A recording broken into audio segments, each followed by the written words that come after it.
Mano de la trinchera. Sanidad. A la gente le encanta inventar cosas, eso ya lo sabes. Pero también hay historias que no nacen de dicen que, sino de un video. Uno de esos clips que se ven feos, mal grabados, con audio de fondo, y un foco parpadeando, y que aún así te deja con la boca seca. Yo soy enfermero táctico, no doctor de serie, no héroe de película. Soy el que llega cuando ya todo salió mal. El que trae cinta, torniquetes, gasas, agujas, calmantes y un montón de decisiones rápidas que se sienten como tragarse piedras. Lo de la mano de la trinchera empezó una noche de esas que huelen a pólvora y tierra mojada. Estábamos en una base improvisada, de esas que montan en 2 días, lonas, lámparas colgando, camillas alineadas, una mesa que hace de quirófano porque no hay otra. Afuera, el monte estaba negro, negro de verdad, ni la luna se veía, solo el sonido de los insectos y a ratos, el tac-tac lejano de algo que no era un pájaro.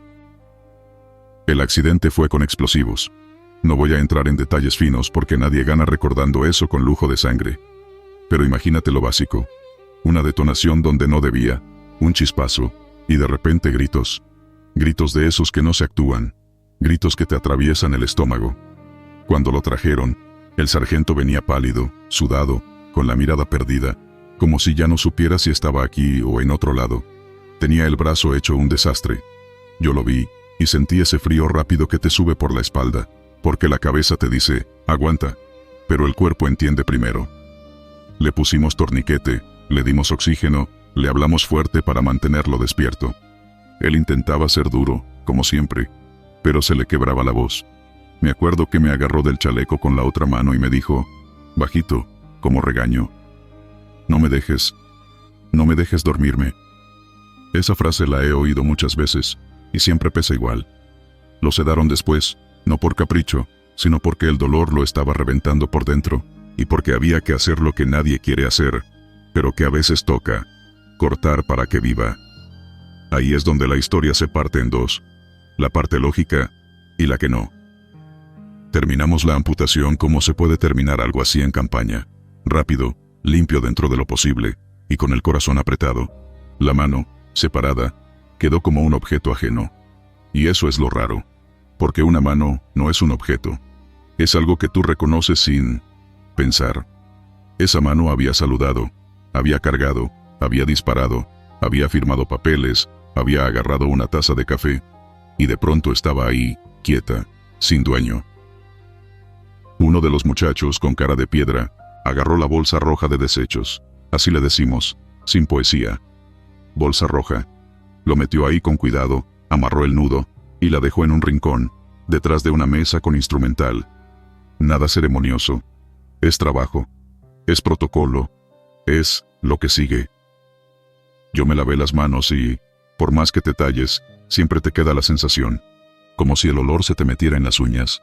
Me senté un segundo en una caja de munición vacía, respirando por la boca, y me quedé mirando al sargento, dormido, respirando parejo, con el brazo vendado, con esa calma falsa que da la sedación. Afuera seguía el monte, y adentro la lámpara zumbaba. Pasaron horas, esas horas raras donde uno está despierto por obligación, pero la mente se te quiere apagar. El cansancio te hace oír cosas, te hace confundir sombras, te hace sentir que alguien te mira aunque no haya nadie. Yo estaba llenando un reporte a mano, porque a veces ni señal hay, cuando escuché el primer sonido. No fue un golpe fuerte, fue un ras, ras, ras, suave, como cuando arrastras una bolsa en el piso sin querer. Yo levanté la vista. Pensé que era el viento entrando por alguna rendija. Pensé que era un perro. Pensé cualquier cosa menos lo que fue. La bolsa roja se estaba moviendo. Al principio fue poquito, como si alguien la hubiese pateado sin darse cuenta. Pero no había nadie cerca. Yo estaba solo en ese pasillo. La bolsa hizo un recorrido lento, pegadita al piso, como si tuviera una intención. Y ahí, te lo juro, se me secó la garganta. Me paré de golpe. Se me cayó el lápiz. Sentí el pulso en los oídos. En mi cabeza sonó una frase bien estúpida, bien humana. Esto no puede estar pasando. Y al mismo tiempo, otra voz, la que no se equivoca, me dijo, «Lo estás viendo». La bolsa siguió. No iba hacia la puerta, No iba hacia la basura, no iba hacia el rincón, iba directo a la camilla del sargento. Cada vez que avanzaba, hacía ese roce con la tierra y el polvo del piso. Ras, ras, ras, como un animal escondido. Yo quise pensar, es el peso acomodándose. Quise pensar, es el plástico tensionándose. Quise creerme cualquier explicación, pero la bolsa dobló un poquito, se corrigió, y volvió a apuntar hacia él, como si supiera el camino. Y ahí fue cuando me salió lo único que pude decir. No, no manches. Sí, así. Una frase tonta, como cuando algo te asusta de verdad, y el cerebro solo agarra lo que encuentra. Me acerqué despacio. La luz parpadeó. No me preguntes por qué, pero ese detalle me dio más miedo que la bolsa, porque la luz parpadea en las películas, y yo detesto cuando la realidad se pone creativa. La bolsa estaba ya a menos de 2 metros de la camilla. El sargento seguía dormido, con la cara relajada, sin saber nada, y lo peor es que yo, por un segundo, tuve una idea absurda. ¿Y si la mano lo siente? ¿Y si lo está buscando? No es una idea bonita. Es una idea que te hace sentir culpable por pensarla. Me lancé, y le puse la bota encima a la bolsa, con fuerza, como quien frena una serpiente. La bolsa se aplastó, hizo un sonido ahogado, plástico contra piso, y yo pensé, ya, listo. Pero no. Sentí presión, sentí algo empujar desde adentro, y luego, lo sentí claro, como si dedos se cerraran. La bolsa me agarró la bota. No fue una vibración, no fue una sensación, fue un agarre, con intención, como cuando un niño se cuelga de tu pantalón para que no te vayas. Así, solo que esto venía del interior de una bolsa de desechos, a medianoche, en una base sin sueño. Me quedé congelado, me dio un asco frío, de esos que te suben por el pecho. Sentí el estómago voltearse. Y lo más feo es que, en mi cabeza, la escena se puso nítida. Dedos intentando encontrar piel, buscando calor, buscando volver a encajar donde se supone que iban. Yo apreté la mandíbula y empujé más fuerte, clavando la suela. La bolsa patinó un poquito, como queriendo escabullirse. Yo dije algo entre dientes, una especie de oración mezclada con insulto, y pedí ayuda a gritos. Llegó un cabo, luego otro. Los vi entrar y quedarse igual que yo, parados, viendo la bolsa como si fuera un animal raro. ¿Qué es eso?, dijo uno. No la sueltes, dije yo, sin saber ni qué quería decir con eso. Uno de ellos sacó su lámpara y la apuntó. El plástico brilló rojo, y por un segundo, se marcó una forma desde adentro. Como un relieve. Como algo presionando. No voy a inventarte cosas, no te voy a decir vi uñas, ni vi sangre escribir palabras. No. Lo que te digo es suficiente. Algo dentro empujaba con fuerza, como buscando salida. El cabo más joven hizo la señal de la cruz, rápido, como si le diera vergüenza. El otro, el más viejo, solo dijo: Eso no es normal. Y ahí empezó el problema verdadero, porque en el ejército tú puedes lidiar con una herida, con una explosión, con un enemigo, pero cuando algo no entra en el manual, la cabeza se te queda sin herramientas. Amarramos la bolsa dentro de otra bolsa, doble, la metimos en una cubeta, le pusimos peso encima, y aún así, te juro que se seguía sintiendo esa vida tonta, ese impulso, como un músculo que no acepta la idea de estar separado. Esa noche nadie se rió, nadie contó chistes, nadie habló de fútbol. Nos quedamos en silencio, escuchando los ruidos normales. El generador, los grillos, el metal enfriándose. Y a ratos, sin querer, mirábamos hacia donde estaba la cubeta, como si esperáramos que se levantara sola. Fue entonces cuando alguien, por idiota o por nervios, sacó el celular y grabó. No un video viral bonito, un clip tembloroso, con respiración agitada, con susurros de «no mames», y «ya viste», y «apaga eso». Ese es el video del que te hablo. Al día siguiente, cuando amaneció y la luz te hace sentir menos vulnerable, nos convencimos de que lo mejor era deshacernos de eso de inmediato. Nada de guardarlo para análisis. Nada de esperar a ver qué pasa. Número. Se acabó. Hicimos un hoyo lejos, le echamos combustible, tiramos la bolsa y le prendimos fuego. El plástico se encogió. Hubo un olor horrible, químico, mezclado con humo y algo más. Algo que no sabría describir. Y mientras se quemaba, pasó una cosa que todavía me revuelve la piel. La bolsa se retorció. como si dentro hubiera algo intentando acomodarse, buscando aire. No gritó, no hizo sonido de película, pero se movió. Y eso, para mí, fue peor. Cuando todo quedó en ceniza, nadie dijo listo. Nos quedamos viendo el suelo, como esperando que saliera una mano negra del polvo. No salió nada, solo quedó el hueco, el humo, y un silencio que se te mete debajo del casco. El sargento despertó esa tarde, preguntó por su mano, no por morbo, sino por instinto. Tú te despiertas y el cuerpo te pide lo que siempre tuvo. Yo me acerqué y no supe qué decirle. Quise soltarle una frase bonita, algo que lo calmara, pero al final solo le dije la verdad simple. Se hizo lo necesario para que siguieras aquí. Él respiró hondo, tragó saliva, y me miró con una tristeza seca. Luego dijo: anoche soñé que estaba debajo de la trinchera, y alguien me jalaba. Yo no respondí, porque hay cosas que no se responden. Con el tiempo, el video se regó. Primero en grupos cerrados, luego en chats. Luego, alguien lo subió recortado, con música encima, con letras blancas, con flechas rojas, como si fuera entretenimiento. Y así nació la leyenda, la mano de la trinchera. La gente empezó a decir que era brujería, que era castigo, que era un demonio pegado al sargento, que la mano quería volver porque no aceptó morir. Unos exageraron, otros se burlaron, y otros, los que lo vieron de madrugada con el volumen alto, se quedaron con la misma cara que tuve yo. Yo no te digo qué creer, solo te digo lo que viví. Una bolsa moviéndose sola hacia una camilla, un agarre a través del plástico, un fuego que no se sintió como limpieza, sino como despedida a la fuerza. Y si me preguntas qué aprendí, mira, aquí va mi advertencia, bien sencilla. Hay cosas que el cuerpo suelta, pero no siempre se van en paz. Y si alguna vez te toca ver algo así, no te hagas el valiente. No digas, seguro fue el viento. No te quedes solo con eso en la cabeza, porque lo peor no es que la mano se mueva. Lo peor es la idea que te deja, que hay partes de nosotros que, cuando las arrancas de golpe, se quedan buscando dónde pertenecen, aunque ya no haya manera. Copiloto de la muerte, transportes. Esa noche yo iba jalando maquinaria pesada, de esas cargas que no perdonan, un movimiento mal calculado y el tráiler te manda al demonio, literal. Salí tarde, se me hizo de madrugada en la autopista, y para las 3 de la mañana, el mundo ya no se parece al mismo mundo de las 3 de la tarde. A esa hora todo se ve más lejos, los sonidos cambian, y hasta el aire se siente diferente, como más pesado. Yo iba solo, y cuando vas solo, la cabina se vuelve tu casa, pero también se vuelve un lugar donde cualquier detalle te brinca.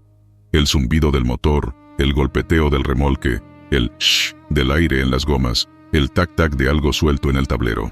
Todo lo conoces. Por eso, cuando algo cambia, se siente como si te tocaran el hombro. Venía ya con sueño.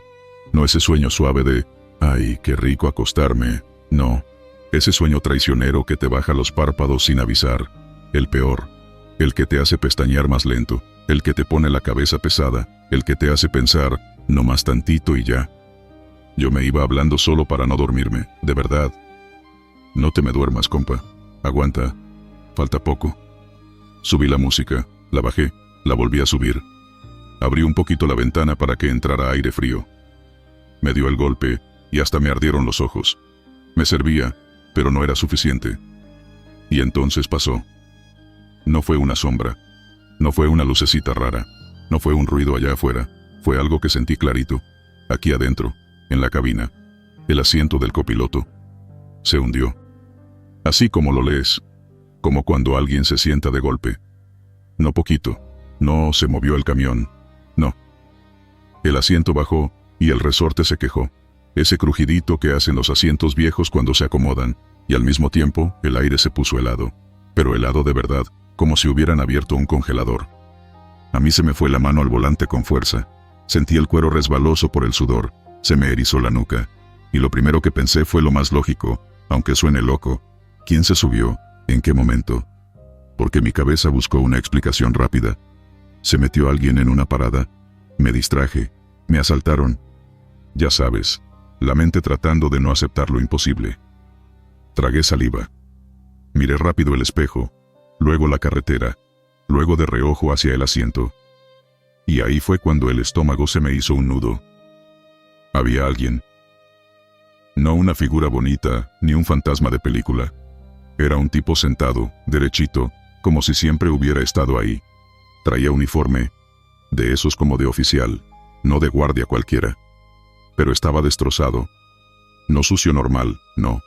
Destrozado como ropa que ya pasó por pavimento, por fierros, por fuego. Y la cara, no era una cara clara, era más como pálida, tiesa, con los ojos clavados en mí. No me volteé completo, porque uno no se voltea completo manejando un tráiler. Pero con el rabillo del ojo, lo vi suficiente para que se me acabara el sueño. Y ahí, con una calma que me dio más miedo, me habló. No fue un grito, no fue un buh, fue como alguien hablando normal, bajito, como si no quisiera espantarme. Y eso lo hizo peor. No te duermas, o te pasa lo que a mí. Así, seco, como regaño de alguien que ya lo vivió, como advertencia de viejo en cantina. Y yo sentí que el pecho me apretó, como si me faltara aire. Me quedé tieso, me sudaron las manos, me latían las sienes, y lo más raro es que no sentí ganas de gritar, sentí ganas de obedecer. ¿Te ha pasado que el miedo te pone serio? Que no es pánico, es una alerta fría, como ponte vivo ya. Yo dije algo, pero ni sé qué. Creo que fue un ¿quién eres? O un ¿qué? Bien bajito. Y él no se movió. Nomás seguía mirando, como si yo fuera el que estaba fuera de lugar. Mi primera reacción fue agarrar el café que traía en un vaso y darle un trago como si eso arreglara la realidad. Me quemé la lengua. No me importó. Me abrió los ojos a la fuerza. Miré la hora en el tablero, 3:07 de la mañana. Exacto. Esa hora que muchos mencionan y uno se burla, hasta que te toca. La cabina olía raro, como a metal mojado, como cuando llueve en un taller y el agua levanta olor a fierro. Y el vidrio del lado del copiloto empezó a empañarse, aunque yo tenía la ventana apenas abierta. Yo manejaba, y mi cabeza iba a 1000. Estoy cansado, estoy alucinando, esto no puede ser. Pero al mismo tiempo, mi cuerpo sabía que eso no era imaginación, porque el asiento estaba hundido, porque el frío estaba ahí, porque el aire se sentía pesado, y porque la voz, la escuché con los oídos, no con la mente. No sé cuánto duró. Tal vez fueron segundos, tal vez minutos. Cuando uno está así, el tiempo se rompe. Lo que sí sé, es que en un momento, cuando miré otra vez de reojo, ya no estaba. Así, como si nunca hubiera existido. El asiento volvió a su posición despacito, como cuando alguien se levanta con calma. El frío se fue igual de raro como llegó, y yo me quedé con la boca seca, temblándome una pierna de puro nervio. Y lo peor, o lo mejor fue que yo ya no tenía sueño, nada.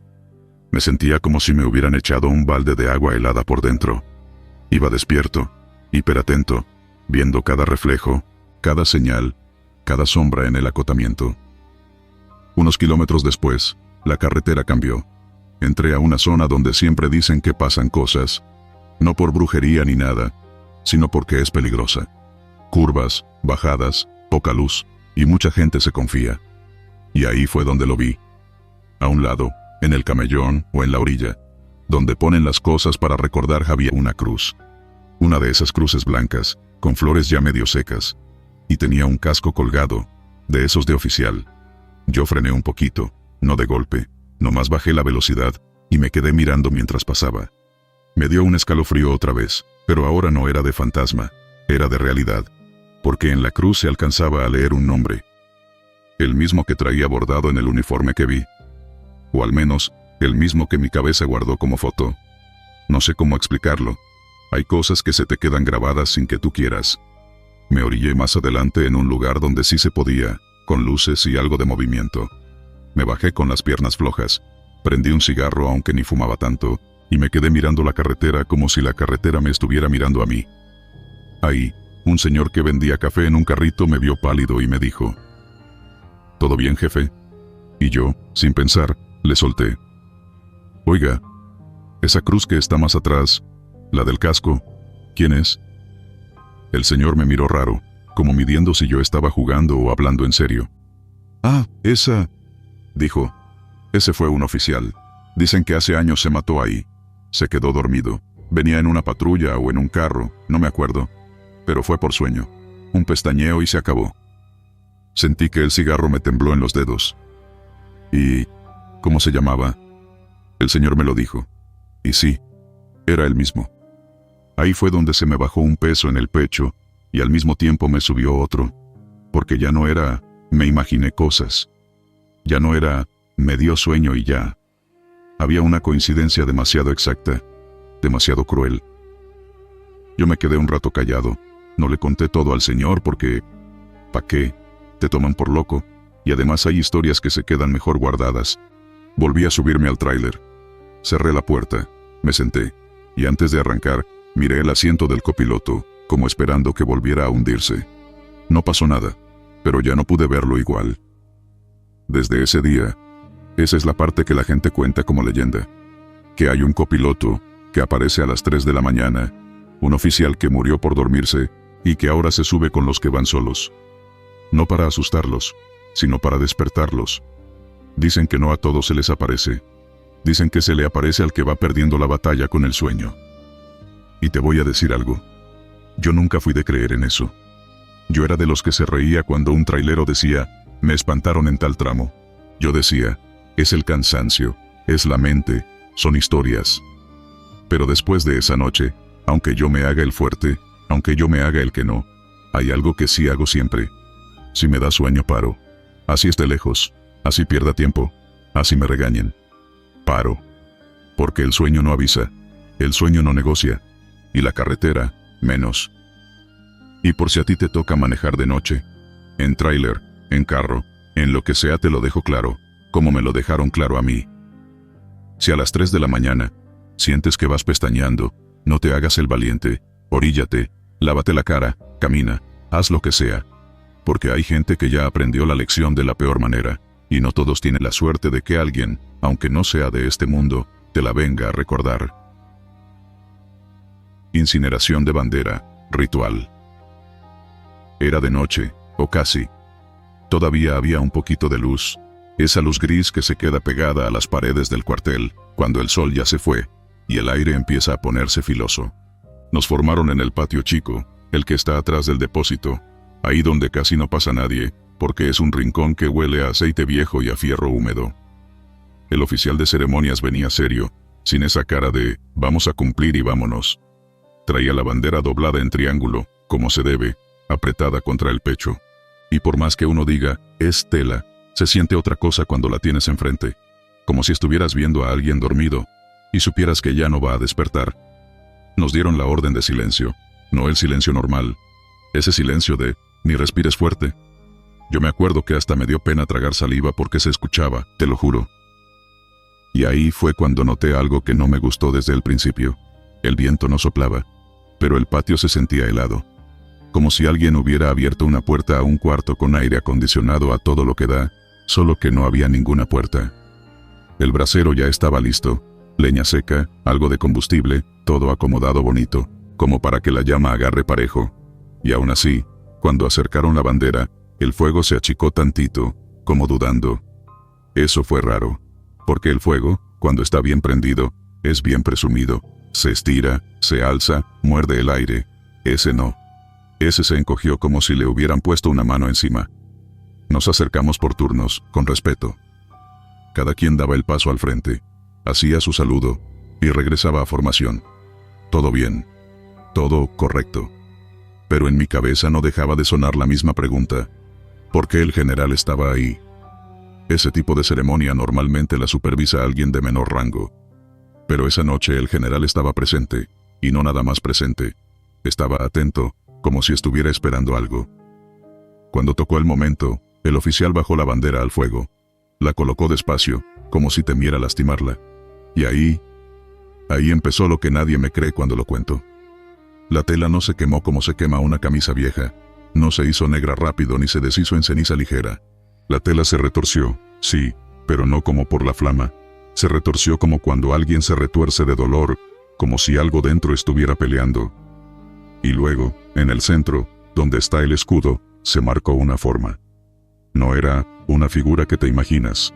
No. Era una cara. Una cara hecha de calor, sombra y tela viva. Una cara apretada, como si estuviera gritando sin aire. Y fue justo en ese segundo cuando lo escuchamos. No fue un ¡ah! De película. Fue peor. Fue un grito ahogado, como el de alguien que intenta gritar con la boca llena de tierra.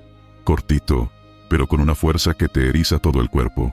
Yo sentí la piel de los brazos ponerse dura debajo de la manga.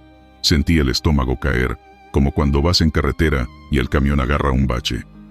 Nadie se movió. Nadie hizo una sola mueca.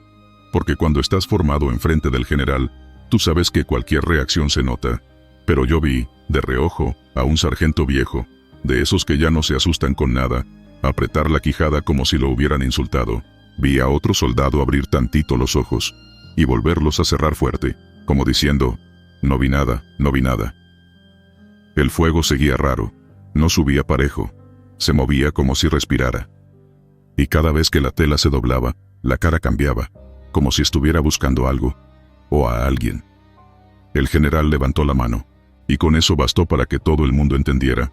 Ahí no se hablaba, pero sí se escuchaba. Cuando el grito volvió, fue más bajo, no tan claro, pero se oyó. Y ya no hubo manera de que yo me dijera, fue el viento porque, ¿cuál viento? Ni una hoja se movía. La bandera, poco a poco, empezó a consumirse, pero en vez de caer en ceniza suave, caían pedacitos como escamas, como si el fuego le sacara capas. Y el olor no era a tela. Olía a algo metálico, a sangre seca. Ese olor que se te queda en la nariz y no se va aunque respires hondo. Yo tragué saliva otra vez y me supo a cobre. Cuando ya quedaba casi nada, el general habló, y su voz sonó más ronca de lo normal. No estaba dando un discurso, estaba contando algo que llevaba guardado. Dijo más o menos que esa bandera venía del norte, que la habían traído de regreso porque ya no servía para ceremonia, porque estaba vieja, maltratada, y porque había visto demasiado. Así dijo, vio demasiado. Contó que no era cualquier bandera de asta, que esa bandera había estado en un puesto, en una operación pesada, de esas donde no sale nada en las noticias, donde lo único que queda son reportes y nombres en papel. Dijo que en una madrugada los agarraron en un lugar donde el silencio no es silencio, es amenaza. Que hubo un ataque, confusión, ráfagas, gente corriendo sin saber de dónde venía el fuego. Y que en medio de todo eso, alguien, no dijo quién, abrazó la bandera para que no la tiraran, para que no la mancharan, para que no la arrastraran. La abrazó como se abraza a un niño. Y ahí, según el general, la tela absorbió todo lo que el ambiente soltó esa noche. Miedo, rabia, dolor, gritos que nadie escuchó fuera de ese cerro. Yo lo estaba oyendo, y me daban ganas de voltear a ver a mis compañeros para ver si estaban igual de sacados de onda que yo. Pero no quise. Sentía que si volteaba, iba a ver algo que no quería ver. Así, tal cual. El general remató con una frase que se me quedó clavada.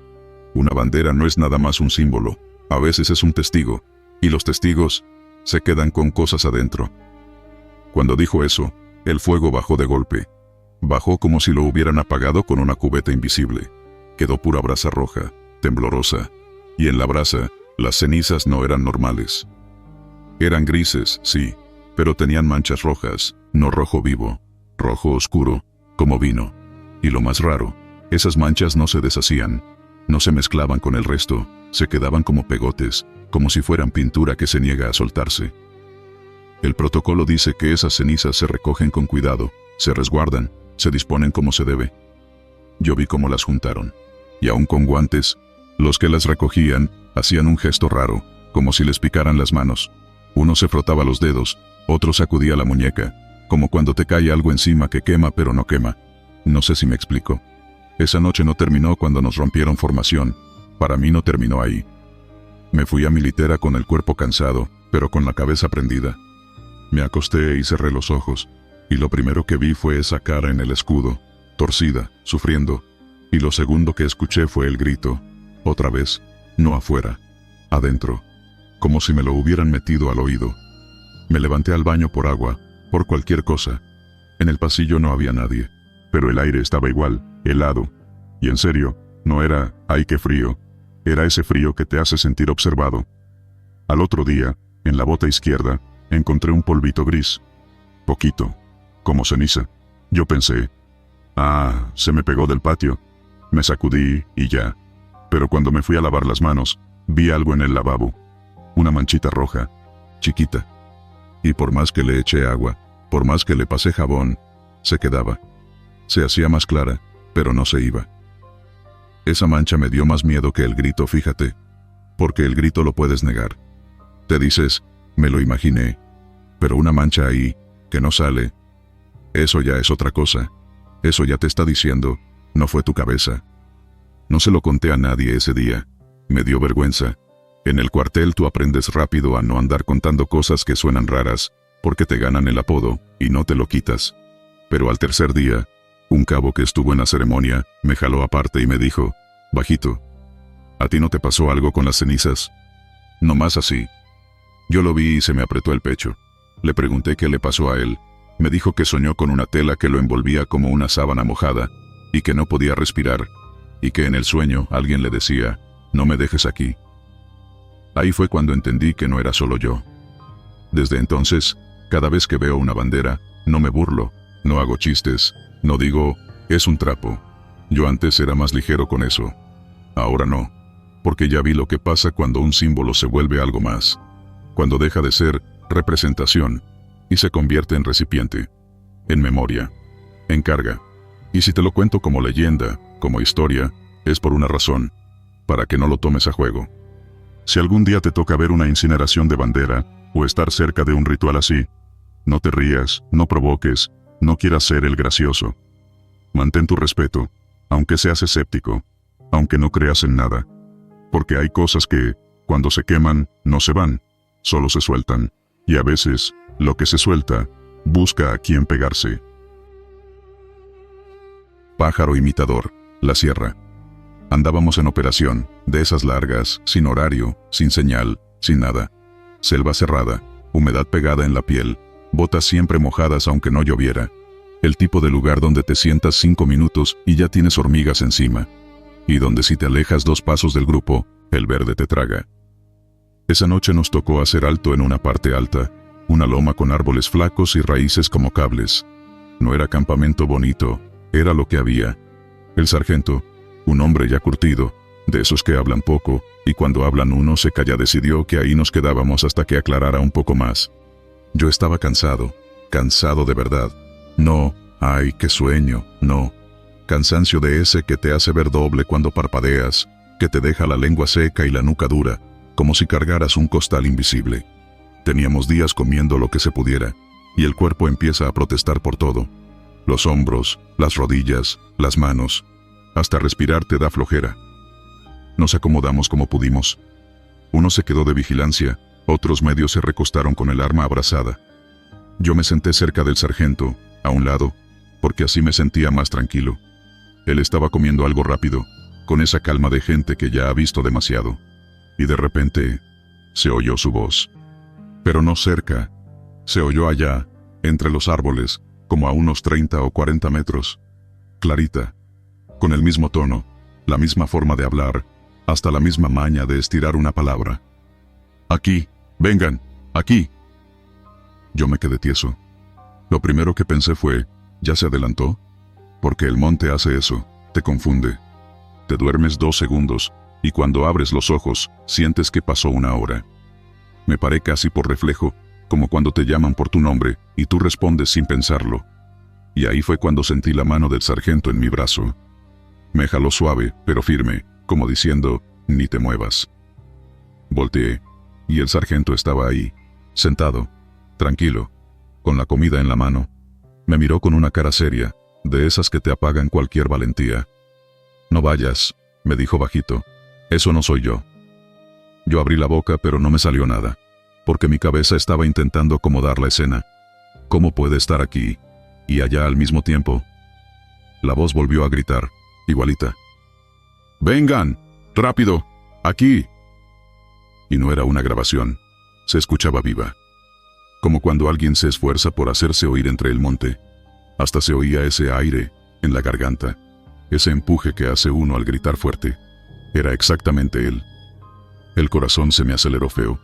Lo sentí en la garganta. Me entró un frío raro, pero no de temperatura. Era como un escalofrío que te nace adentro, como si algo te dijera, esto está mal. Los demás también se quedaron quietos. Nadie habló. Nadie se rió. Nadie hizo chistes. Y eso En un grupo cansado, es raro. Porque siempre hay uno que suelta una broma para aliviar. Esa vez no. Todos tenían la mirada puesta en los árboles, como si el monte se estuviera moviendo, aunque no se viera nada. El sargento ni levantó la voz, solo dijo: escuchen bien, no es la primera vez. Yo lo miré como pidiendo explicación, aunque no quería que me la diera. Porque a veces, la explicación es peor. La voz insistía, cambiaba apenas el ritmo, como si se desesperara. Aquí, carajo, vengan pues. Y ahí fue donde se me heló la sangre de verdad. No solo estaba copiando la voz, estaba copiando la forma de hablar, esa muletilla, esa manera de regañar, esa palabra exacta. Como si nos conociera, como si nos hubiera estado oyendo desde hace rato, desde días. Yo pensé, ¿y si es alguien del grupo haciendo una estupidez? Pero no había forma. La dirección del sonido era clara. Venía de una parte donde no había nadie. Y además, el sargento estaba ahí, viéndonos a todos, con los ojos bien abiertos, sin juego. Entonces el sargento hizo algo que no olvido. Se llevó un dedo a la boca, como silencio, y luego señaló el suelo, cerca de nosotros. Nos hizo la seña de quedarnos pegados. Nada de levantarse, nada de contestar. Porque eso es lo otro. Uno tiene la tentación de responder, de decir, ¿qué pasó, mi sargento? De confirmar. El cuerpo lo pide, y ahí es donde caes. Yo tragué saliva y sentí el sabor metálico del miedo, como cuando te muerdes la lengua sin querer. Me quedé sentado otra vez, pero con las piernas listas por si tocaba correr. Pasaron segundos largos, esos segundos que parecen minutos. La voz dejó de gritar un momento, como si estuviera escuchando también, y luego soltó, más cerca. ¿Ya vienen? A mí se me erizó la piel, porque esa frase la dijo con un tono normal, no gritado. Como si el que hablaba estuviera caminando despacio y preguntando al aire. Ya no era un llamado lejano. Sonaba como alguien ahí mismo, metido entre los troncos. Y entonces, sin aviso, esa voz se rompió. No cambió a otra voz humana. No. Se dobló raro, como si se riera con la garganta apretada. Y de la risa salió un sonido que no era de persona. Una risa de pájaro. Pero no bonita, no de esos pajaritos que cantan. Era una carcajada cortada, áspera, con chasquidos, como si un animal estuviera burlándose. Yo volteé hacia el sargento buscando alguna reacción, y él no se sorprendió. Eso fue lo peor. Él ya lo esperaba. La risa se alejó. Se escucharon aleteos rápidos, fuertes, como algo grande moviéndose arriba, entre ramas. Y el sonido se fue metiendo más profundo en el monte, hasta que quedó otra vez el silencio. Nadie habló todavía. Yo sentía que el pecho me iba a reventar. Tenía las manos sudadas y frías al mismo tiempo. Miraba las sombras, porque en selva de noche, las sombras no son sombra, son formas. Todo parece alguien agachado, alguien parado, alguien viéndote. El sargento fue el primero que respiró hondo y dijo, en voz bajita: aquí le dicen el pájaro imitador. Uno de los muchachos preguntó, casi en susurro: ¿es un pájaro de verdad? El sargento hizo una mueca, como si esa pregunta le diera risa, pero amarga. Yo no sé qué sea, solo sé lo que hace. Y ahí fue cuando nos contó la parte que le da origen a la leyenda, como se la contaron a él. Dijo que antes, en esa misma zona, un grupo se separó por una tontería. Uno escuchó la voz de su compañero llamándolo por su apodo. Ven, acá estoy. Se fue confiado, pensando que lo estaban esperando para relevarlo, o para ver algo. No regresó. Al rato, el resto escuchó otra vez la voz, pero ahora era el desaparecido, pidiendo ayuda, suplicando, diciendo su nombre, diciendo, por favor. Y por poco caen todos, porque ¿cómo no vas a ir cuando oyes a un compañero llorando? Pero un viejo del monte, un guía, un rastreador les gritó que no se movieran, que no contestaran, que eso era precisamente lo que el monte quería, que te apartes del grupo, que te metas donde no debes. Imitan voces, dijo el sargento. Aprenden, te oyen hablar días, se te quedan las palabras, el tono, tu nombre, y cuando ven que estás cansado, ahí te lo sueltan. Yo me quedé pensando en eso, en que no fue casualidad que usara la voz del sargento. Era la voz que más autoridad tenía, la que más nos movía sin preguntar. Ahí entendí lo fino del truco. No te grita cualquier cosa. Te llama como te tienen que llamar para que tú obedezcas. Y lo peor es que suena real. Esa noche nadie durmió bien. Hicimos turnos más cortos, nos pegamos más, nos hablábamos en voz baja y solo lo necesario. Porque hasta hablar te daba cosa, como si el monte estuviera tomando nota. En la madrugada, cuando el cansancio me quiso tumbar, me vino una idea que me apretó el estómago. ¿Y si esa cosa no estaba lejos? ¿Y si estaba ahí arriba desde el principio, escuchándonos, midiendo quién era el más débil? Porque eso también lo dijo el sargento, ya casi al final, cuando estábamos levantándonos. No es que te quiera asustar, es que si lo vuelves a oír, lo peor que puedes hacer es responder. Ni qué, ni dónde, nada. Me miró directo, como clavándome la regla en la cabeza. Si escuchas mi voz llamándote desde el monte, mírame primero a mí. Si yo estoy aquí, tú no te mueves. Desde entonces me pasa algo raro. A veces, en carretera, o en un monte cualquiera, escucho un sonido que se parece a una risa corta, como de ave. Y aunque esté en pleno día, se me va el aire. Porque una vez que te hacen esa jugada, ya no vuelves a confiar igual en los sonidos del monte. Y te lo dejo como advertencia, así, en serio. Si un día estás en la sierra, en selva, o donde el monte es cerrado, y escuchas a alguien llamarte con una voz perfecta, como si fuera tu jefe, tu amigo, tu hermano, no seas valiente, no seas curioso, no te hagas el héroe. Primero confirma con tus ojos, porque allá afuera hay cosas que no necesitan mostrar la cara para separarte. Les basta con decir tu nombre, con la voz de alguien que tú sí seguirías. Cementerio de Aviones, Santa Lucía. A mí me tocó una guardia rara, de esas que cuando te la asignan te dicen, no pasa nada, es bien tranquila, y justo por eso te da mala espina. Era en el depósito de aviones dados de baja en Santa Lucía, donde los dejan alineados como si fueran fierros viejos esperando que alguien los desarme. De día se ve hasta bonito, la neta. Puro metal al sol, sombras largas, silencio, y ese olor a polvo caliente, mezclado con grasa reseca. Pero en la noche el lugar cambia. No sé cómo explicarlo sin sonar exagerado. Es como si todo lo que está quieto en el día, en la oscuridad, se acordara de lo que fue. La primera vez llegué con mi café en mano, bien confiado. Nomás es caminar, checar que nadie se meta, reportar si hay movimiento, pensé. Y sí, el trabajo era eso, patrullar entre filas de fuselajes, alas rotas, cabinas sin vidrios, llantas a medias, cosas que parecen animales grandes dormidos. Al principio lo que te pega es el sonido. No hay ciudad cerca, no hay el ruido normal que te acompaña. Ahí escuchas tu propia respiración. Escuchas tu radio cuando cruje. Escuchas los pasos, y cómo el eco rebota en lámina. Y cuando sopla el viento, los aviones hacen ruidos raros. Un tin, tin. Como si alguien tocara con una uña el metal. A veces se siente como si te siguieran con la mirada, aunque sabes que son ventanas vacías. Esa noche me hicieron el comentario, así nomás, casual. Nomás no te arrimes al T-33. Yo solté una risa de esas para no quedar como miedoso. ¿Y eso? Porque ese trae su rollo. Aquí le dicen el terco. No me explicaron mucho. Los que ya tenían tiempo nomás se miraron entre ellos y siguieron con lo suyo, como si hablar de eso lo empeorara.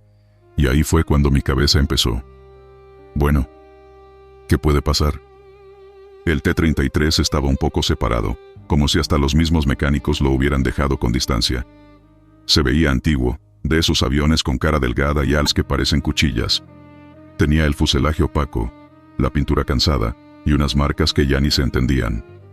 Lo más raro era que, aunque había varios aviones más grandes y más imponentes, ese jalaba la atención. No sé si por la forma o por la historia, pero te obligaba a voltearlo a ver. Yo hice mi recorrido normal. Revisé la malla, chequé candados, pasé por una fila de aviones sin motores. Todo normal. Hasta que en una vuelta, por costumbre, levanté la vista hacia el cielo. Y ahí vi algo que me hizo frenar en seco. Una luz verde, chiquita, constante, en la punta de un ala, en el suelo. No es que brillara como faro, no. Era una lucecita discreta, como de navegación. El problema es que en ese depósito no deberían prenderse nada. No hay baterías conectadas, no hay sistema, no hay energía. Es puro cascarón. Me quedé mirando un segundo, como esperando que se apagara sola. A lo mejor es un reflejo, me dije. Caminé 2 pasos hacia un costado para cambiar el ángulo, y la luz seguía ahí, firme, como si alguien la hubiera encendido con toda calma. Sentí el estómago bajarse, así como cuando te das cuenta de que olvidaste algo importante. Y lo primero que hice fue lo más tonto: buscar una explicación rápida para no asustarme. Seguro dejaron una lámpara de esas recargables adentro. Tal vez un coche pasando allá afuera. Tal vez. Pero era imposible. La luz venía del ala, de la punta exacta, verde, y cuando enfoqué bien, también vi el destello rojo del otro lado, intermitente, como si marcara un ritmo. Yo apreté el radio. Base, aquí puesto. ¿Tienen a alguien trabajando cerca del T-33? Puro ruido. La base contestó tarde, con voz aburrida. Negativo. ¿Qué pasa? Tragué saliva antes de hablar. Se ven las luces. Las de navegación están prendidas. Hubo una pausa, y esa pausa fue peor que cualquier respuesta. Recibido. Mantén distancia. Reporta cualquier movimiento. Cuando te dicen, mantén distancia, ya sabes que no es un chiste. Y aún así, la curiosidad te muerde. Porque una parte de ti quiere confirmar que no estás imaginando cosas. Me acerqué, sí, pero no de frente. Me fui por un lado, despacio, cuidando el suelo para no pisar chatarra y hacer ruido. Y mientras más cerca estaba, más frío se sentía el aire. No era hace frío normal. Era como si el aire ahí tuviera humedad, como si hubieras abierto la puerta de un cuarto donde no entra el sol. Llegué a unos metros, y vi el detalle que me puso la piel chinita. La cabina, aunque estaba oscura, tenía un brillo leve por dentro, como si la luz se colara de una instrumentación que ya no debería existir. Me dije, no me voy a subir. Y en cuanto lo pensé, mis pies hicieron lo contrario. Ya sabes cómo es la mente, te dice que no y te empuja. El avión tenía el ala a una altura que, con tantito esfuerzo, te podías montar. Puse la mano sobre el metal. Estaba helado, pero helado de verdad, como si hubiera estado bajo sombra toda la tarde, aunque el día había sido de calor. Subí con cuidado, sintiendo cómo el ala vibraba apenas con mi peso. Me agaché para mirar hacia la cabina por el cristal viejo, y en ese instante me quedé sin aire. Ahí adentro, había alguien. No era una sombra cualquiera, era una figura sentada donde va el piloto. Se veía el casco, y la máscara de oxígeno puesta, esa que parece una boca rígida. Y lo más cabrón, no estaba quieto. Sus manos se movían despacio en los controles, como si estuviera haciendo correcciones finas, como si estuviera pilotando algo que solo él veía. Me quedé congelado, literal. Sentí que el pecho se me apretó. Y lo primero que pensé fue, alguien se metió aquí, me está jugando una broma. Pero no cuadraba. ¿Quién se mete a esas horas, en un depósito cerrado, a sentarse con máscara como maniquí, y como prende luces sin energía? Quise hablar, decir, ¿quién anda ahí? Pero no me salió la voz, nomás me salió un airecito, como suspiro. Y ahí pasó algo todavía más raro. El aire olía distinto. Olía a plástico viejo, a caucho, a ese olor seco de cabina, mezclado con algo como metal caliente. Como cuando un motor trabaja, aunque no había motor funcionando. La figura movió la cabeza un poco. No hacia mí completamente, no. Como si mirara un punto fijo al frente, obsesionado. Y yo, sin querer, miré también hacia donde él miraba. Afuera no había nada, solo oscuridad, la pista imaginaria de un cielo vacío. Entonces escuché el sonido. No fue una voz clara, fue como un zumbido, como un murmullo apagado detrás de la máscara. Y te juro que no entendí palabras, pero sí entendí la intención. Era como si estuviera repitiendo un procedimiento, una rutina, algo que se hace antes de una maniobra, como cuando alguien habla solo mientras trabaja. En ese momento, el ala bajo mis pies vibró un poquito más, y no por mí, por el avión, como si se hubiera activado. Sentí la vibración subirme por las piernas, chiquita, constante, y con esa vibración, las luces afuera parpadearon con más fuerza, verde, rojo, como si confirmaran que todo estaba en orden. Yo quise bajarme, ya. Mi cuerpo por fin reaccionó y me eché para atrás, pero cuando puse la mano para apoyarme, escuché un clic. Un clic de interruptor. Dentro de la cabina, los instrumentos se iluminaron un segundo. Fue un destello rápido, como si alguien hubiera prendido el tablero para checar algo y lo apagara. Y en ese destello, vi el rostro, o lo que debería ser un rostro. No había piel clara, no había ojos como los míos. Era como una cara gastada, borrosa, como cuando ves una foto vieja mal revelada. Y aún así, sentí que me estaba ignorando a propósito, como si yo fuera un mosco pegado al vidrio, nada más. Me bajé del ala con torpeza, casi me resbalo. Caí al suelo, me raspé la palma, ni lo sentí en ese momento. Me alejé rápido, sin correr para no hacer escándalo, pero con el corazón descontrolado. Cuando estuve a cierta distancia, volteé de nuevo. La figura seguía ahí, manos en controles, máscara puesta, luces encendidas, como si no hubiera pasado nada, como si llevara horas en lo mismo. Y ahí fue cuando entendí el apodo, el terco. No aterriza, no termina, no descansa. Caminé hasta donde había un foco de seguridad, buscando luz como quien busca compañía. Me recargué tantito en un poste, respiré. Me ardía la garganta, como si el aire frío me la hubiera lastimado. Me limpié el sudor de la nuca, aunque hacía frío, y me reí nervioso. Esa risa que te sale cuando ya te asustaste y te da coraje contigo mismo. La base volvió a hablar por radio. ¿Sigues ahí? Sí. Ya me alejé. ¿Qué viste? Me quedé callado unos segundos. Porque si dices, vi un piloto fantasma, suena estúpido. Suena a cuento. Entonces lo dije como pude. Hay alguien en la cabina. Y las luces están activas. No parece alguien vivo, jefe. La respuesta fue un recibido cortante. Nada de, estás loco. Nada de, seguro fue tu imaginación. Eso fue lo que más me asustó. Porque sonó a que ya lo tenían registrado. Esa madrugada no volví a pasar cerca. Hice mi ruta por otros sectores, pegado a zonas iluminadas. Y aún así, a ratos, veía las lucecitas del T-33 a lo lejos, como si fueran ojos guiñando en la oscuridad.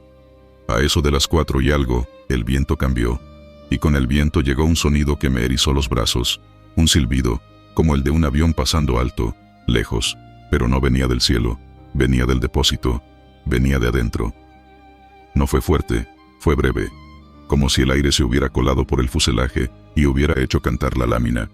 Pero en mi cabeza se acomodó como un paso de rasante, como si ese avión, sin moverse, estuviera reviviendo un vuelo. Cuando amaneció, las luces ya no estaban. Me acerqué con el sol encima, con esa valentía que te da la claridad. El T-33 estaba apagado, muerto, como todos. La cabina vacía. El tablero oscuro. Ni rastro de nadie. Fui con uno de los veteranos y se lo dije de frente, ya sin rodeos. Anoche vi al piloto. El tipo ni se sorprendió.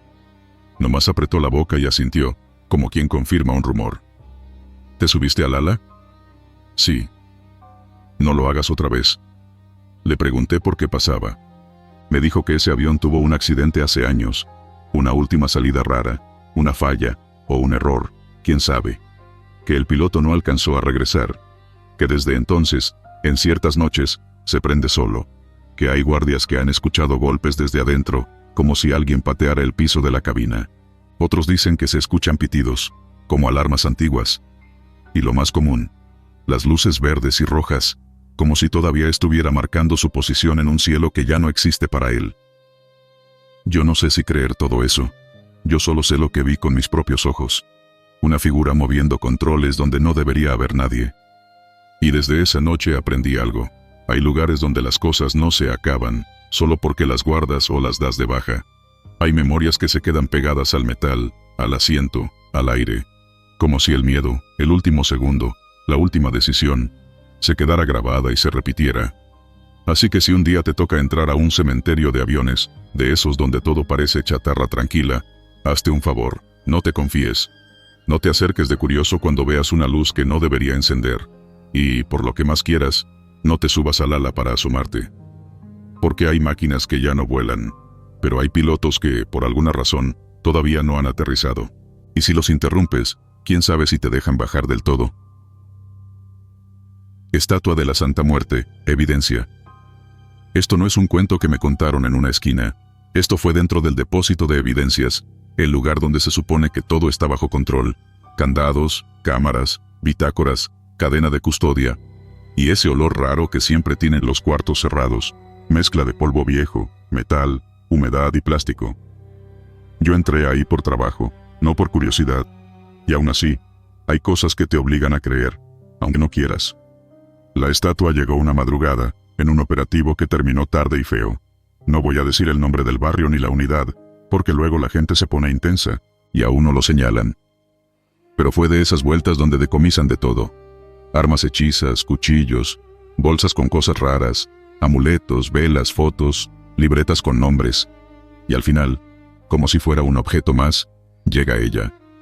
Era una Santa Muerte tamaño real, no una figurita de altar, no una de yeso pintada. Número 1. Una figura alta, casi como una persona, con su túnica y todo, pero hecha de un material que parecía hueso. Y cuando digo parecía, no es por darle color. En serio se veía como hueso, poroso, pálido, con esa textura que da asco tocarla. A mí me dio cosa desde que la vi bajar de la camioneta. Entre los compañeros hubo risitas nerviosas, ya sabes cómo son. Ahí viene la jefa, tráela con cuidado, no vaya a hacer que se enoje. Y uno se ríe por compromiso, pero por dentro piensa, y sí, porque una cosa es bromear en el pasillo, y otra es tenerla de frente, viéndote fijo con esa cara de calavera que no tiene expresión, y aún así, sientes que te está leyendo.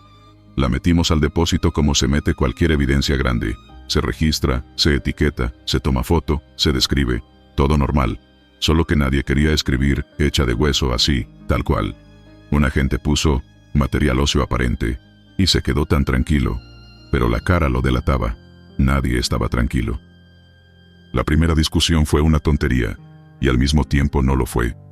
¿Dónde la ponemos? Porque el depósito tiene pasillos estrechos, estantes, cajas, bolsas, y al fondo, lo delicado. Y esa cosa, por el tamaño, quedaba en medio como estorbo. Pero lo de verdad incómodo era otra cosa, que parecía que te miraba aunque tú no la miraras. Entonces, alguien dijo lo que muchos estaban pensando. Pónganla mirando a la pared, así no nos ve. Sonó a chiste, pero nadie lo contradijo. La acomodamos de frente a una pared lisa, como castigada, como si fuera un maniquí. Y cuando la giramos, yo sentí un alivio raro, como cuando por fin cierras una puerta que estaba entreabierta. Esa primera noche, la cámara del depósito funcionaba. Eso es importante, porque siempre sale el típico comentario: «Ay, seguro alguien la movió». Sí, eso pensé yo también, hasta que empezaron las cosas. Al día siguiente, el que abrió temprano fue el encargado de llaves, un tipo serio, no de los que inventan cosas. Entra, prende las luces, y se queda parado en seco. «No jodan», dijo bajito, como si no quisiera que el cuarto lo oyera. Nos llamó. Entramos 3, y ahí estaba. La Santa Muerte ya no estaba mirando a la pared, estaba girada, de frente a la puerta, como esperando, como diciendo: «Ah, ya llegaron». Yo me quedé frío, no por la idea de fantasma, sino por el detalle. Girada exacta, no chueca, no a medias, girada con intención. «La movieron anoche», dije, para convencerme. Revisamos la bitácora. Nadie había entrado. Revisamos la cámara. Y aquí viene lo peor. La cámara tenía un tramo muerto, justo en la madrugada. Se fue la señal como por 20 minutos. No todo el sistema, solo esa cámara. Regresó sola. Coincidencia, pensé. Esto pasa. Pero te queda esa espinita. ¿Y si no? Ese mismo día intentamos arreglarlo a lo práctico. Nada de rezos, nada de velas, nada de show. Cosas de trabajo, asegurar evidencia. La amarramos. Literal, con cinchos, con cuerda, con cinta industrial. Le amarramos las manos al frente, le cruzamos cinta por el torso, le pusimos una vuelta por la base. Parecía que la íbamos a mandar en avión. «A ver si muy salsa», dijo uno, y se rió. Yo también me reí. Pero fue de esas risas que salen por costumbre, no por gracia. Esa noche, yo estaba de turno hasta tarde. El depósito queda en un área donde en la noche el sonido cambia. Los pasillos se vuelven más largos, las luces zumban, todo se oye hueco. Y cuando te quedas solo, el cuerpo te empieza a inventar cosas.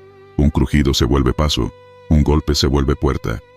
Yo fui a buscar unas cajas, abrí el candado, y cuando entré me dio un olor fuerte, como a tierra mojada. No era normal.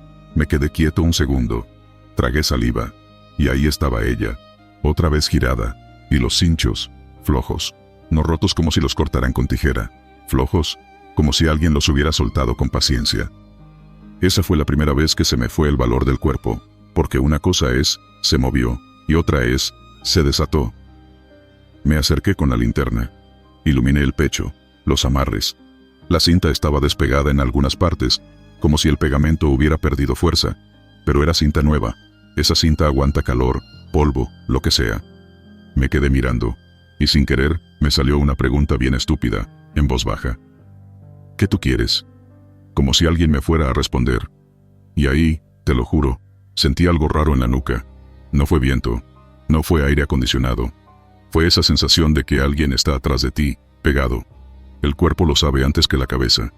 Me di la vuelta rápido, con la linterna levantada. Nada, solo estantes, cajas, sombra. Me fui de ahí con la excusa perfecta. No era urgente.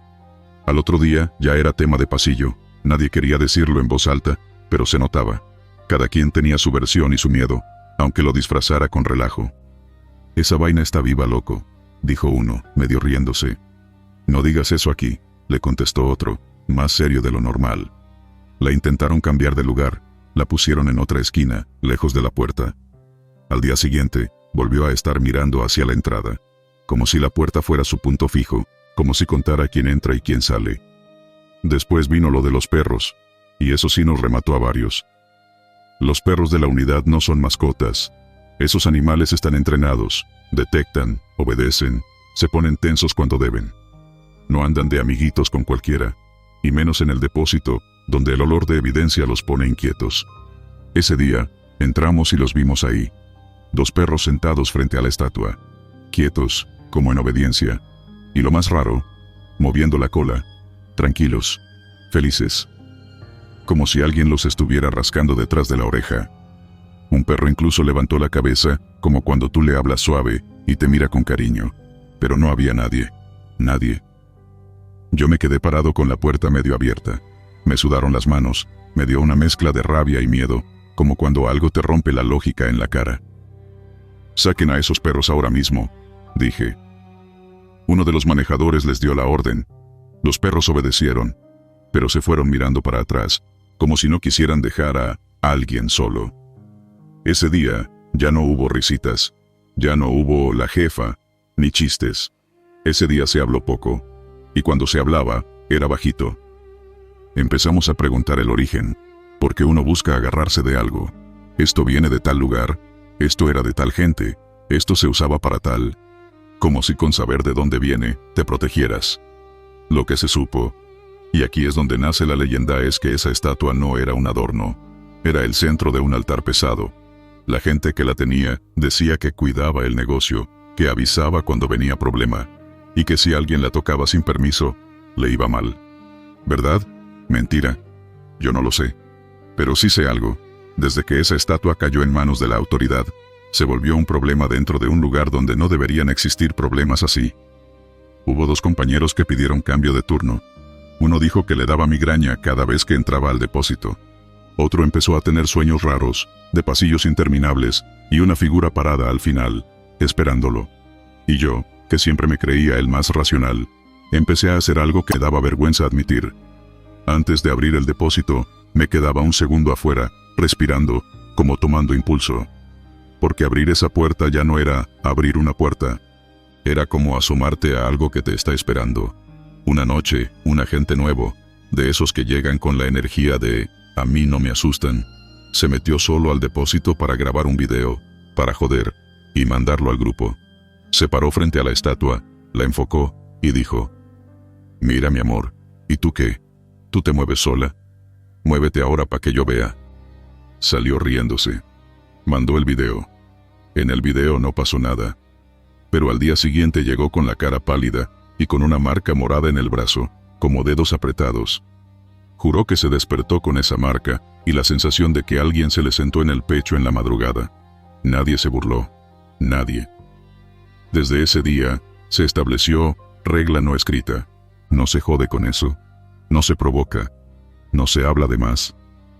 Y sí, sé cómo suena.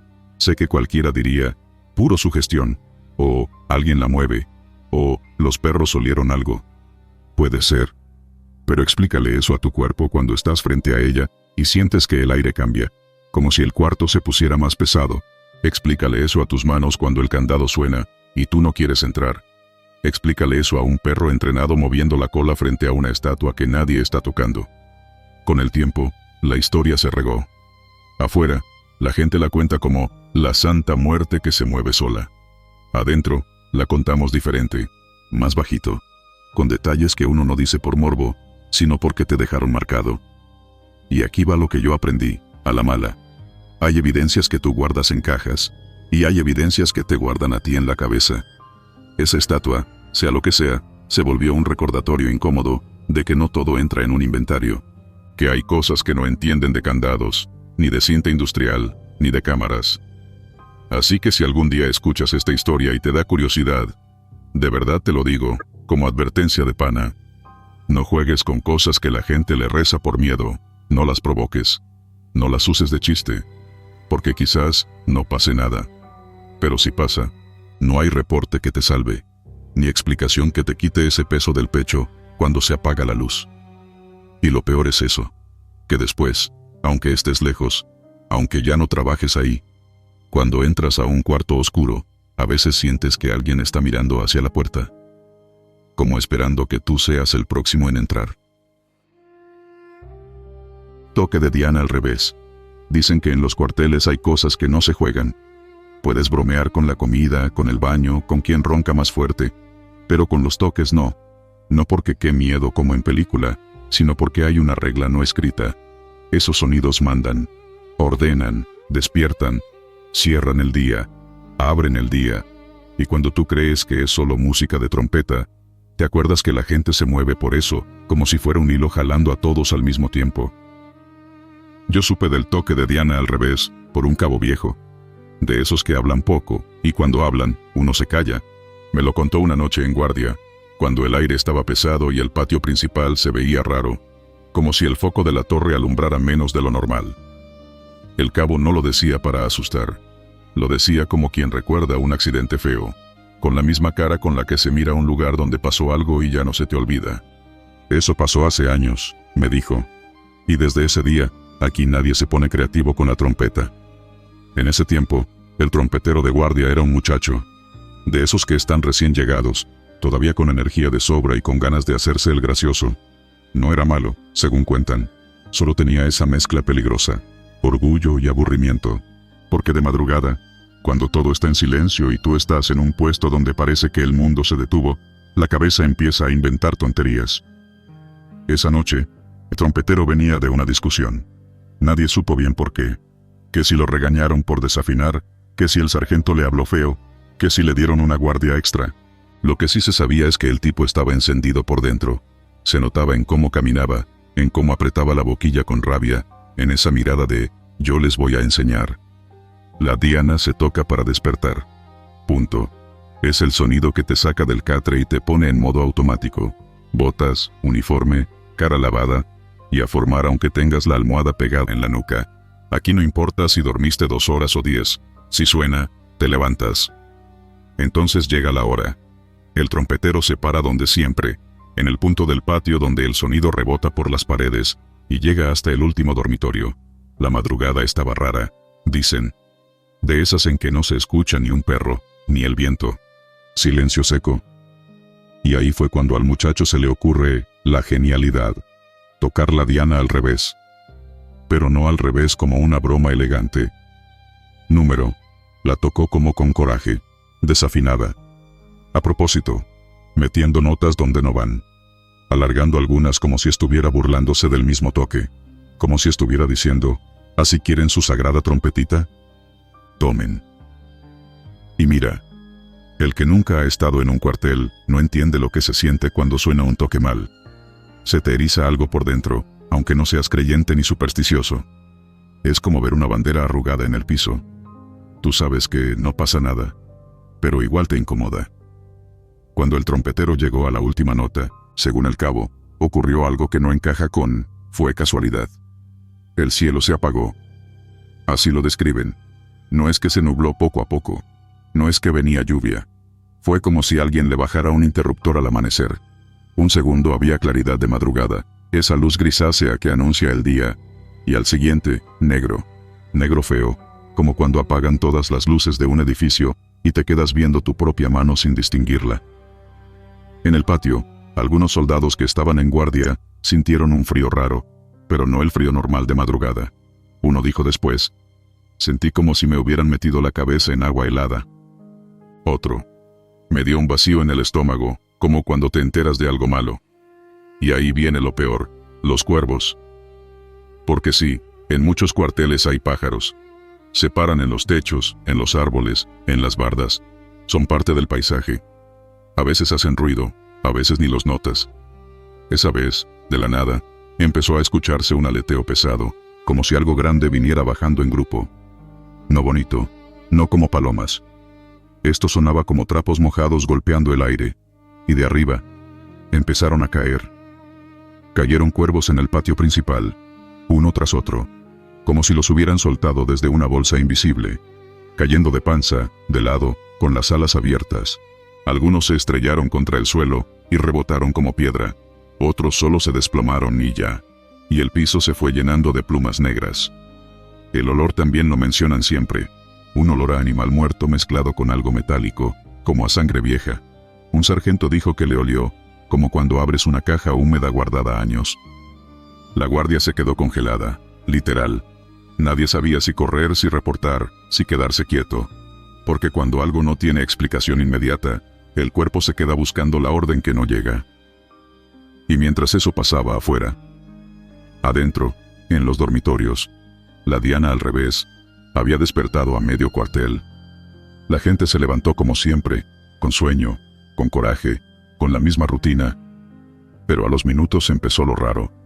Primero fue el mareo, luego la náusea, como un malestar general que se regó parejo. No fue uno o dos, fueron muchos, y no era: ¡ay, me cayó mal la cena! Era una sensación fea, calor en la cara, sudor frío en la espalda, la garganta apretada. El cabo me lo explicó así. Era como cuando te va a dar fiebre, pero de golpe. Algunos llegaron a la formación pálidos, con la mirada perdida. Uno vomitó al lado de la fila, otro se desmayó como saco. Hubo quien se apoyó en el compañero porque se le doblaban las piernas. Lo peor es que no era histeria, porque en el ejército la gente aguanta, a veces aguanta de más, pero esa mañana, hasta los más duros se veían mal, y eso fue lo que encendió la alarma. El comandante salió enojado, claro, porque un cuartel no se permite el lujo del caos, pero el enojo se le fue bajando cuando vio el patio. Ahí estaban los cuervos tirados, regados, silenciosos, y no uno o dos, un montón, una escena que no quieres ver al amanecer. El trompetero seguía ahí, con la trompeta en la mano, como si también se hubiera quedado sin entender lo que acababa de hacer. Dicen que primero se hizo el valiente. Fue una broma. Hasta que el comandante se le fue encima con una calma que daba más miedo. No lo golpeó, no gritó como loco. Solo le quitó la trompeta y le habló bajito, pero todos lo oyeron porque nadie respiraba. Le dijo algo como: «Tú no sabes con qué estás jugando». Después ordenó arresto inmediato, y mandó a Sanidad a revisar a los soldados que estaban con fiebre y vómito. También mandó a limpiar el patio, pero nadie quería tocar a los cuervos. Al final lo hicieron con palas, con guantes, con cara de «esto no está bien», como si tuvieran miedo de que el simple contacto trajera otra cosa. Y ahí empieza el origen de la leyenda, porque lo que pasó después fue lo que la selló. El trompetero, encerrado por sanción, empezó a cambiar rápido, no a ponerse triste normal. Se puso raro. Se le fue el sueño. Decían que se quedaba sentado mirando la pared, con la boca seca, como si oyera algo que los demás no. Una noche empezó a gritar, no gritos de enojo, sino gritos de pánico, como si lo estuvieran persiguiendo dentro del mismo cuarto. Los de guardia fueron a ver y lo encontraron sudando, temblando, diciendo que escuchaba el toque otra vez, pero no desde afuera, desde adentro de su cabeza. «Se me mete el sonido», decía, «no se calla». Al día siguiente, el muchacho amaneció con los ojos rojos, hundidos, como si no hubiera parpadeado en horas. Y empezó a hablar incoherencias. Que había visto sombras paradas en el patio, que los cuervos no estaban muertos del todo, que algo se había asomado cuando tocó la última nota. Y lo más extraño, cada vez que en el cuartel tocaban un toque normal, formación, rancho, silencio, él se tapaba los oídos como si le doliera, como si el orden de los sonidos lo quemara. No duró mucho así. En cuestión de días, dicen que se quebró. Literal, un muchacho que antes era bromista, hablador, de los que se creen invencibles, se convirtió en alguien que no podía sostener una conversación, que se asustaba con cualquier ruido, que miraba al suelo como evitando ver algo que le pudiera contestar la mirada. Al final lo sacaron. No supe si a un hospital, si a su casa, si a otro lado. La versión cambia dependiendo de quién lo cuente. Pero todos coinciden en lo mismo. Ese trompetero no volvió a ser el mismo. Y desde ahí nació la frase que repiten algunos veteranos cuando ven a un recluta jugando con lo que no debe: no inviertas el toque. Porque la leyenda se alimenta de una idea simple, pero pesada, que ciertos sonidos no son solo sonidos, que son parte de una disciplina vieja, cargada de historia, de funerales, de guerra, de promesas, de despedidas. Y que si tú los agarras como si fueran un juguete, como si pudieras torcerlos sin consecuencias, a lo mejor algo te responde. Yo no te voy a decir fue demoníaco, ni se abrió un portal, porque suena a cuento barato. Lo que sí te digo es esto. En un lugar donde todo tiene explicación práctica, esa mañana nadie pudo explicar por qué el cielo se oscureció de golpe, por qué cayeron los cuervos, ni por qué media tropa se enfermó al mismo tiempo. Y cuando te pasa algo así, te queda una espinita que no se saca con lógica. Desde que escuché esa historia, cada vez que oigo una trompeta a lo lejos, me fijo en una tontería: si suena normal, si suena como debe. Y si un día escucho la diana rara, torcida, como si alguien la estuviera burlando, yo no me voy a asomar a ver quién fue. Yo me tapo los oídos y me hago el dormido. Porque hay bromas que te pueden costar un castigo, y hay otras que, si tienes mala suerte, te pueden costar la cabeza por dentro. Y eso, créeme, no se lo deseo a nadie.